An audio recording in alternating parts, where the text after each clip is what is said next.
Someday, Bushin, when the royalties roll in from all of this, you'll get your cut. Remember that, okay? Well, at least get you a stepladder or something. Good luck. I appreciate that. Good to have you here this morning, and I'm glad that it's a good time worshiping together. You know, I noticed when I'm singing those hymns, I kind of like those hymns.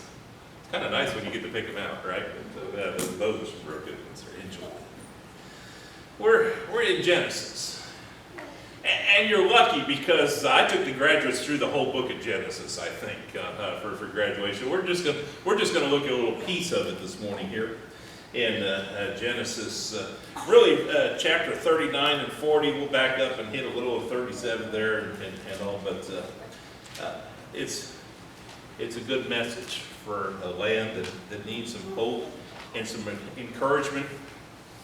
The title of the sermon, if you saw it there, is Trusting God in the Dark. I don't know about you, but I like a little bit of light. Matter of fact, you open up the driver's side door of my vehicles, and there better be in that door a flashlight, because I have spent too much time in the dark wishing I had one of those. And that's crazy because you can all pull out your cell phones and hit the little app button or whatever on it, and you got a flashlight right there.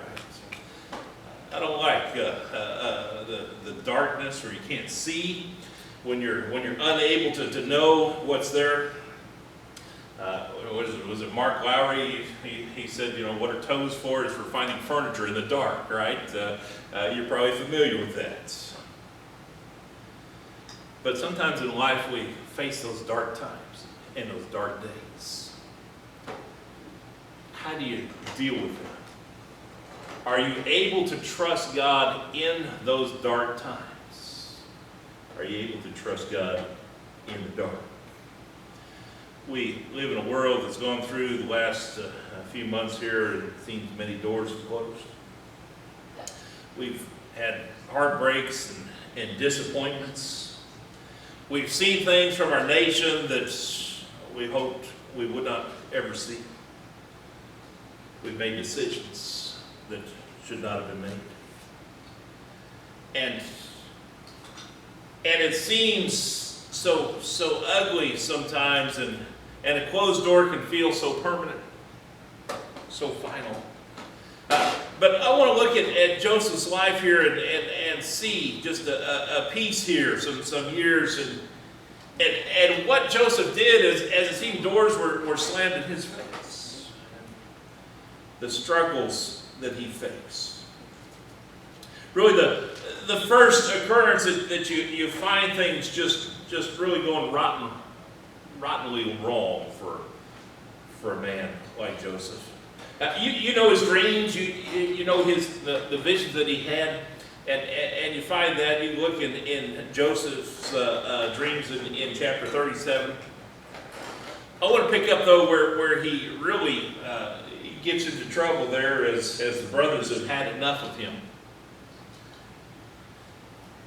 And at this point, they want to do him in. And maybe you grew up with brothers and sisters, and maybe there were some times that your parents thought you were going to kill each other, but apparently you're still here and you're a free person, and I think that probably means that you didn't commit murder. But the fact of the matter is, families can be quite dysfunctional, and actually, if you look at Joseph's upbringing, you got a pretty good picture of a dysfunctional family there. The struggles there that he faced. Joseph was obedient, but he was very hated. As a teenager here in this family that's so messed up, Joseph walked with the Lord so much so that the Lord shared visions with him, and Joseph shared those visions with his family, and they weren't so accepting of these ideas of him being over them. Didn't seem right, this young kid. So you have, if you pick it up in Genesis chapter 37, verse 18, you have them, when they saw him from a distance, Genesis chapter 37, verse 18, when they saw him from a distance, And before he came close to them, they plotted against him to put him to death.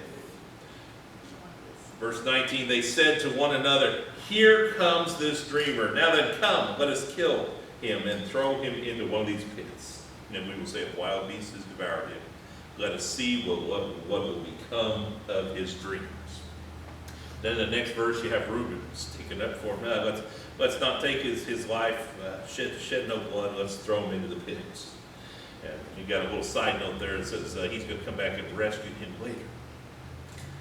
Well, so they took him. They threw him into a pit, verse 24. Now the pit was empty, didn't have any water in it. And in verse 25, while they threw him in the pit, what do? They sit down and have a meal. They have a meal. As they're eating, verse 25, they raised their eyes and looked. Behold, the caravan of Ishmaelites were coming to Gilead with their camels bearing aromatic gum and balm and myrrh, and on their way to bring them down to Egypt. Judah says to his brother, verse 26, "What profit is this for to kill our brother and to cover up his blood? Come, let us sell him to the Ishmaelites and not lay a hand on him, for he is our brother, our own flesh." And his brothers listened to him. Then some Midianite traders passed by, so they pulled him up and lifted Joseph out of the pit and sold him to the Ishmaelites for 20 shekels of silver. Thus they brought Joseph into Egypt there. Joseph finds himself in a pit of darkness. And he spends some time there the first time. And how do you go from being the dreamer? How do you go from the one who has these visions and just, you have a vision from God, you know that God wants to use you, that you're going to be a part of this plan, and then all of a sudden you find yourself in the dark, you find yourself in the bottom of a pit. How do you keep that dream alive? How do you keep your faith? How do you keep your trust? How do you keep the right attitudes in that time? He's lifted out of the pit there. For what? To be sold into slavery. Our nation in a mess right now. When you look at it and you see the people and the grief that has been caused from years of slavery and then mistreatment and you understand there's got to be a lot of pain and a lot of sorrow there. Here, though, the brothers willing to sell their brother into slavery. 20 shekels of silver, by the way, common price for just a common slave. Nothing great about this. But even as a slave, Joseph somehow did all right. Somehow he came through this and was able to stay on top of things. You have in chapter 39 there, now Joseph had been taken down to Egypt, and Potiphar, the Egyptian officer of Pharaoh, and the captain of the bodyguard, bought him from the Ishmaelites who'd taken him there. And verse 2, the Lord was with Joseph, so he became a successful man, and he was in the house of his master, the Egyptian. Now, I know we put a lot of emphasis on things being equal and equality, and you ought to set up the right environment, and everything ought to be made right. But I want to focus here on this. You're not, every day in your life is not going to be a great day. You're going to have days that you wish you were not in. You're going to have events that happen that you wish you were in. Life is not always going to go your way as much as we like it to. And here we have Joseph in slavery, and it says he was a successful man under his master. A word which they're trying to figure out how to take that out of our vocabulary, because master and understand the history involved in that. A little different from us, for Christians, because we have chosen our Lord as our master. The issue of slavery for us is one that for us we have chosen to be a slave of Christ.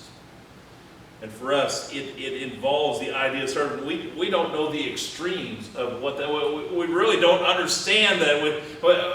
And sometimes we struggle with that thought. But we like the idea of servant. But really, slave, that's supposed to be our relationship with Christ. That we are here. He is our master. He is in control. Here's Joseph, and he is under a master, yet he is said to be a successful man, even in that position. And he was in the house of his master, the Egyptian. Notice there, verse 3, now the master saw the Lord was with him, and how the Lord caused all that he did to prosper in his hand. So Joseph found favor in his sight, verse 4, and became his personal servant. And he made him overseer over the house, and all that he owned in his charge. Came out from that time, he put him an overseer of the house and over all that he owned. And the Lord blessed the Egyptian's house on account of Joseph. Thus the Lord's blessing was upon all that he owned in the house and in the field. So he left everything in Joseph's charge, and with him there he did not concern himself with anything. And then there's the second clause. You remember what he concerned himself with? What he was going to eat, what he was going to drink. Yeah, that's all he had to concern himself. Joseph was doing so well.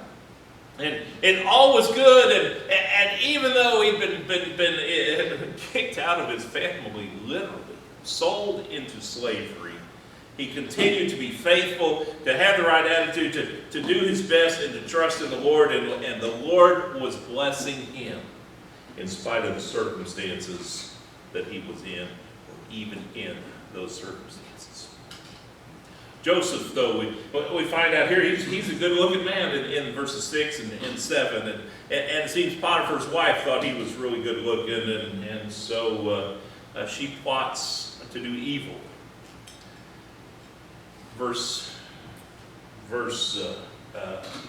Middle there, verse 8 there.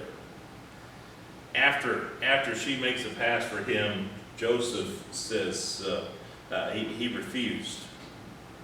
Says, behold, with me here, my master does not concern himself with anything in the home. He's put me in charge. He owns everything he owns is in my charge.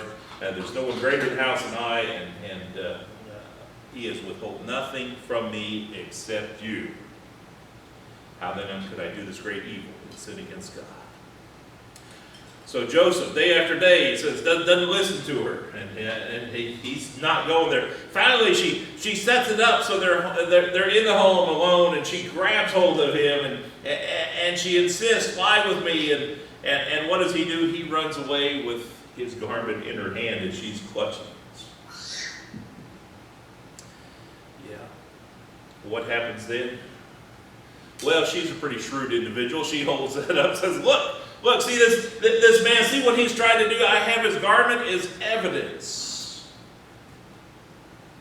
So here again, his good character is slandered for nothing that he did himself.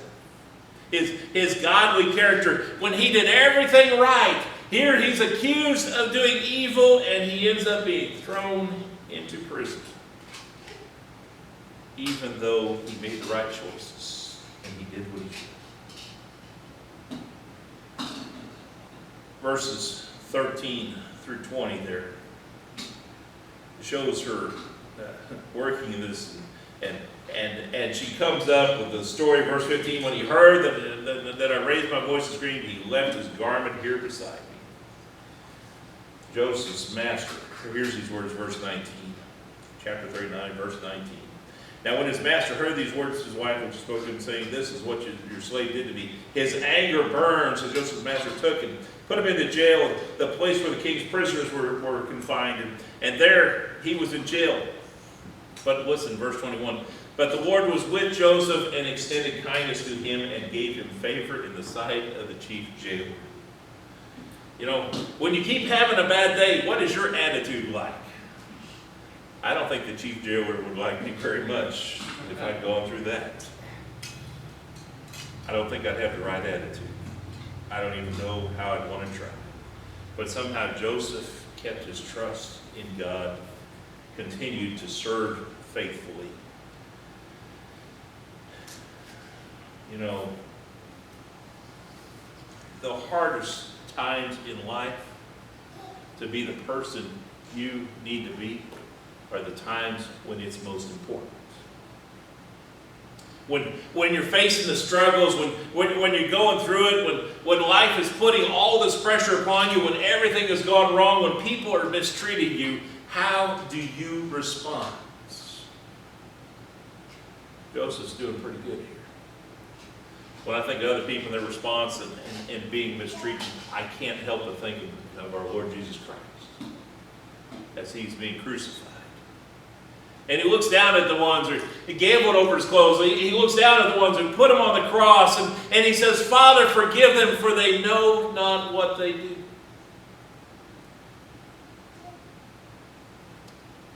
Can you live life with that kind of forgiveness? With that kind of hope and trust that God would forgive the ones who are causing and committing this evil? Joseph continues to be faithful in spite of all. He puts his trust there. Put yourself in Joseph's place. For the second time in his life, he's followed the Lord's will and got a horribly raw deal for it. He's thrust back into darkness again. And you find a little bit more in Psalms chapter 105. His feet were hurt with fetters. His neck was put in a collar of iron. This wasn't an easy thing.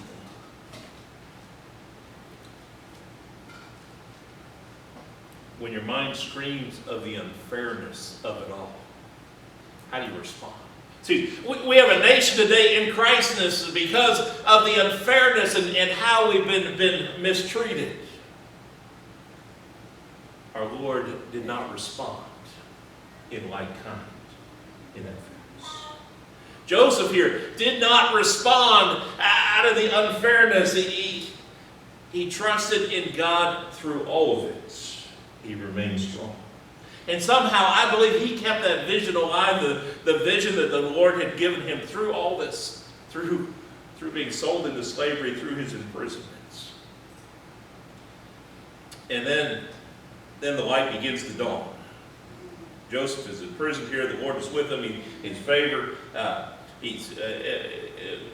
chief jailer puts him in charge. Trust him. Everything's going okay. And then some people come and some of the prisoners have a couple of dreams and they can't understand them. But Joseph says, chapter 40, verse 8 there. Then they said to him, we've had a dream and there's no one to interpret it. And Joseph said to them, do not interpretations belong to God? Tell it to me, please.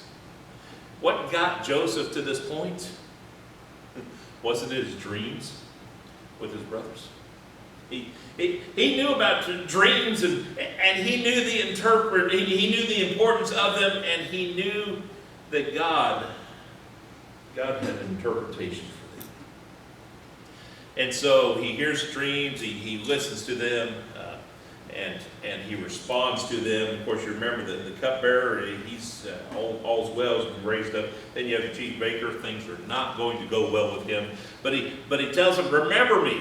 He tells that cupbearer, only remember me. Verse 14, only keep me in mind when it goes well with you. And please do me a kindness by mentioning me to Pharaoh and get me out of this house, for I was in fact kidnapped in the land of the Hebrews, and here I have done nothing that they should have put me in the dungeon. Here he is still living in darkness, but he's got a hope now. He catches a vision. He says, okay, then here's my opportunity for redemption. The sun could shine again. But that is squashed there. Verse 23, yet the chief cupbearer did not remember Joseph, but forgot him. Even everything goes just as Joseph said it would, just as God had allowed the interpretation. Can you imagine that? Living there in that dungeon thinking, man, any day they come and they'll lift me out of this darkness. It doesn't happen. F.B. Meyer puts the question in Joseph's mind in stark reality. He says it like this. He says, is it any use then being good? Could there be any truth what my father taught me of good coming to good and evil to the bad? Is there a God that judges righteously in the earth? Then F.B. Meyer says, you who have been misunderstood, you who have who have sown seeds of holiness and love to reap nothing but disappointment, loss, suffering, and hate. You know something of what Joseph felt in that wretched dungeon hole. That darkness then is just magnified because it goes on and you find in chapter 41, the first verse, 2 full years go by. 2 full years go by after he had interpreted the dreams. Pharaoh has a dream now. And finally the cupbearer remembers Joseph, and when nobody else can interpret Pharaoh's dreams, and Joseph is lifted out of his dungeon, out of the darkness. Joseph doesn't forget, though, where this comes from. They clean him up. Verse 15, Pharaoh said to Joseph, I have had a dream, but no one can interpret it, and I've heard it said about you that when you hear a dream, you can interpret it. Joseph doesn't get a big head about this. What does Joseph say? Joseph then answered Pharaoh, saying, it is not of me. God will give Pharaoh a favorable answer. See, he remembers to keep it in God's hand. When everything goes wrong, are you able to trust in God? Do you have the iron faith that Joseph had? Because we've seen this, and Joseph has been in the bottom, literally in the pits, and he's been raised up, and life has improved, and then things start all over again, and it goes right back down. You have those times of good times, and then the sinking times, the times of imprisonment. You've heard stories, news stories, where with a rush of adrenaline, somebody's able to do something vitally, just totally you couldn't believe them. They lift a car off a person to rescue them. We call it, what's the word? They use their adrenaline, right? But the opposite of that is just as real. When, not in the stress of the moment, but in the continued depression, in the continued darkness, there is an incredible lack of energy. It is real. It is just as real. The relentless sequence from chronic pain or vacant chairs at the table, the struggles that you face. How did Joseph endure this world without losing faith? Without losing faith and trust in God, without avoiding the conclusion that God was toying with him. How do you have an iron faith through all of this? You see, Joseph continued through all this, keeping the dreams alive and holding to the conviction that God reigns. And the fact of the matter is, no matter what has happened here, God is still on his throne. God is still God. The banner here that hangs over Joseph's life, I think, is the verse from Romans that we know so well. See, Paul writes to us, and we know that for those who love God, all things work together for good. To those who are called according to his purpose. Do you trust that? Do you believe that? Do you agree with Paul? Can you identify with him? And can you be sure that that's really true? Because we're going to face those good times, and we're going to face the bad times. And if we can trust him through all of it,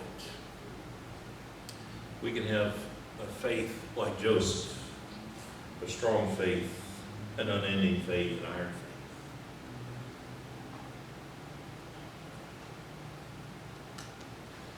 Little book of the Bible, Job. Job, there's a lot packed into there. You know the life that he went through and endured. Here's some of his wisdom here. As people were accusing Job, Job